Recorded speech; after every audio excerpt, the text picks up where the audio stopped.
Umraj number 2 या ठिकाणच्या तनपुरे पटात रात्री 1:30 ते 2 वाजण्याच्या सुमारास शेतकऱ्याच्या गोठ्यातून गायी चोरीला गेली।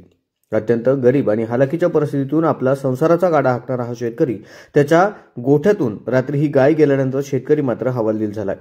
ती गाय घेण्यासाठी मी पतसंस्थेकडून जवळपास लाख रुपयांचं कर्ज काढलं होतं। आता मी हप्ते कसे भरायचे, माझं कुटुंब कसं चालवायचं हा प्रश्न या शेतकऱ्याच्या समोर पडलाय। त्या शेतकऱ्याला न्याय मिळावा अशी मागणी त्या शेतकऱ्याने केली। तर या परिसरात मागच्या काही दिवसांमध्ये अनेकदा चोरीच्या घटना घडल्याचं देखील येथील स्थानिक नागरिकांचं म्हणणं आहे। प्रशासनानं याची लवकरात लवकर दखल घेऊन आम्हाला न्याय मिळवून द्यावा अशी मागणी या शेतकऱ्याने घेतली।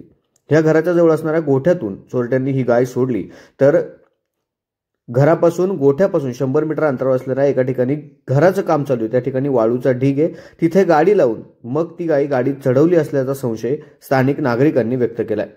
ग्रामपंचायतीने गावच्या चौकाचौकात सीसीटीव्ही कॅमेरे बसवावे जेणेकरून चोरीच्या घटनांमध्ये आळा बसेल असंही स्थानिक ग्रामस्थांचं मत आहे। निश्चितपणे यामध्ये प्रशासनाच्या माध्यमातून मदत होऊन ह्या शेतकऱ्याला न्याय मिळेल अशी अपेक्षा ग्रामस्थांनी देखील व्यक्त केली। मात्र अशा चोरीच्या घटना वारंवार घडत असतील तर ग्रामपंचायतीने देखील यामध्ये प्रामुख्याने लक्ष घालून गावात सीसीटीव्ही कॅमेरे बसवणे व इतर सुरक्षिततेच्या सोयींसाठी ग्रामस्थांची मदत करायला हवी। या शेतकऱ्याला न्याय मिळावा अशी मागणी येथील परिसरातील ग्रामस्थ व आजूबाजूच्या नागरिकांनी केली। त्या शेतकऱ्याला न्याय मिळेल, त्यांची गाय सापडेल अशीच अपेक्षा। पहा.com साठी उमरज नंबर 2।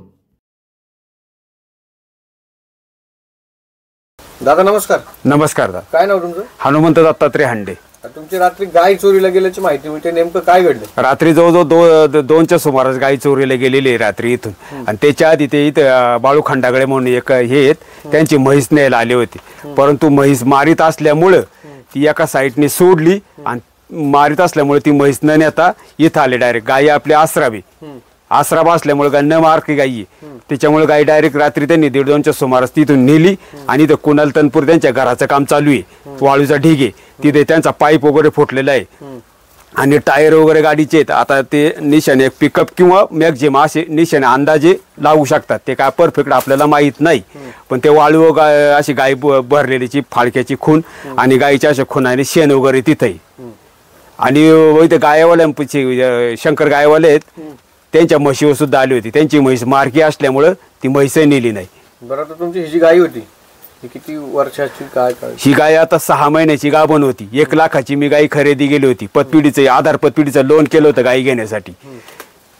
आता माझी तुम्हाला अख्खा परपंचच गायीवर चालू होता। आज गाय गेल्यामुळे पूर्णच हे झालेली। ती गाय आज तुम्हाला 7 ते 8 लिटर दूध देत होती गाय, 6 महिन्याची गाभण। किती रुपयाचं नुकसान काय? साधारण माझं तुम्हाला 1 लाखाचं नुकसान झालेलं आहे माझं कमीत कमी। तुम्ही पोलीस स्टेशनला गेले होते? पोलीस स्टेशनला मी गेलो होतो, पण पोलीस स्टेशनचे लांडे साहेब आणि बर्डे साहेब होते। लांडे ते साहेब म्हणले तुम्ही आधी बाजारामध्ये चौकशी करा, तिथं कुठं शेजारचा बाजार असेल तिथं चौकशी केली। आमची 2 माणसं बाजारात गेलेली बाजार लोणीला, परंतु आज इला मतदान असल्यामुळे त्यांना फोन केला, ते म्हणले आम्ही निघालोय, बाजार बंद आहे। नाही, तिकडे 2 माणसं गेलेली, सकाळी त्यांना पाठवलेले। 5 वाजता आम्ही इथून पाहिलं, बंधुराजे नावाचे बंधू विकास हांडे ते उठतात, त्यांनी उठवलं। 5 वाजता पाहिलं तर गाई काही दिसली नाही, मग त्यांनी सकाळी मलाही उठवलं त्याच्यानंतर परत। मग तिथून पुढे आमची शोधाशोध चालू आहे। नंतर हे आमचे जोडीदार मंडळी त्यांना वगैरे फोन वगैरे केला आणि हे सर्व आलेले आहेत इथं। मग तुम्ही काय सांगाल, किती म्हणजे साधारणतः किती नुकसान असेल किंवा किती वाजता हा प्रकार घडला असेल? आणि साधारणतः म्हणजे आपण जनावरांच्या जवळ जरी गेलो तरी हंबरत वगैरे गाई, तर तसा काही प्रकार घडला नाही का? आम्हाला 1:30-2च्या म्हणजे दरम्यान गेली गाई। असं गायचा हंबरण्याचा वगैरे काय आवाज तुम्हाला आला नाही? आवाज वगैरे आम्हाला असं काही असं हे म्हणजे असं वाटलंच नाही ना जाईल म्हणून, कारण कायम गाय इथंच असायची, आम्ही लक्ष द्यायचं गायीकडं, पण त्यावेळेस आम्हाला ते असं समजलंच नाही कसं काही असं। तुम्हाला किती वाजता कळलं?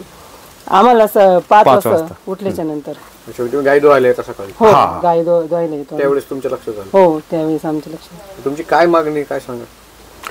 आता आम्हाला असं वाटतं का आमची गाय आता हे गेलेली म्हटलं आम्हाला म्हणजे हे झालं पाहिजे, नुकसान भरपाई भेटा पाहिजे साहेब।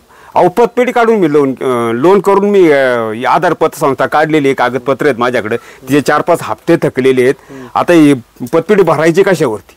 गेल्या वर्षी मुलीचं लग्न केले, मुलीचं लग्न करता मुलीच्या लग्नाला तो म्हणतो 4 लाख रुपये खर्च केला. त्याच्यानंतर गाई घेतली, गाईलाही 1 लाखाची गाई आहे. 1 लाखाचं नुकसान झालं ना माझं. याच्यावरतीच माझा उदरनिर्वाह चालू होता, बाकीचं काय दुसरं काहीच साधन नाही.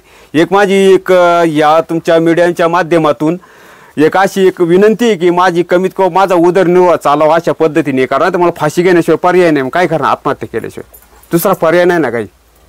याच्या आधी सोयाबीनीतून चोरीला गेलेले त्याचा काही हे नाही. तुम्हाला सांगतो मंदिराच्या दानपेट्या चोरी होतात त्याचा काही शोध नाही. गावामध्ये ना सीसीटीव्ही कॅमेरे वगैरे करायचं काय. हायऱ्या उमरस नंबर 2 परट पाहिजे किंवा तनपूरपट. हा आपण तिथे जाऊ जिथं ते पाऊल खुणा वगैरे ना पंचनामा करायला पोलीस स्टेशन वगैरे तिथं जाऊ, तिथं थोडी हे घेऊ आपण.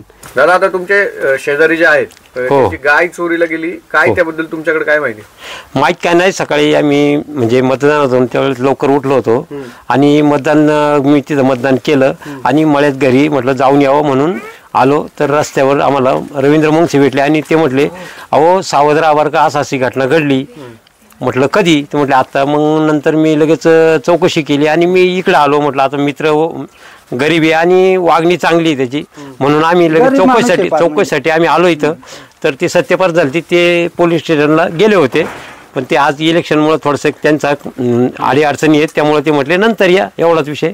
आणि आम्ही आल्यानंतर इथं पाहिलं तर खरोखर म्हणजे गाई एकदम चांगली होती, साऱ्या गोष्टी होत्या. पण अशा घटना घडायला नको. वेळोवेळी आमच्याकडे आतापर्यंत माझ्या माहितीनुसार 2 वर्षामध्ये सिमेंटची चोरी झाली, सोयाबीनची चोरी झाली. आत्ता मध्ये 15 दिवसापूर्वी परत इथं रवींद्र मुंगशांचं 28 कट्टे सोयाबीन 28 कट्टे. काय मागणी?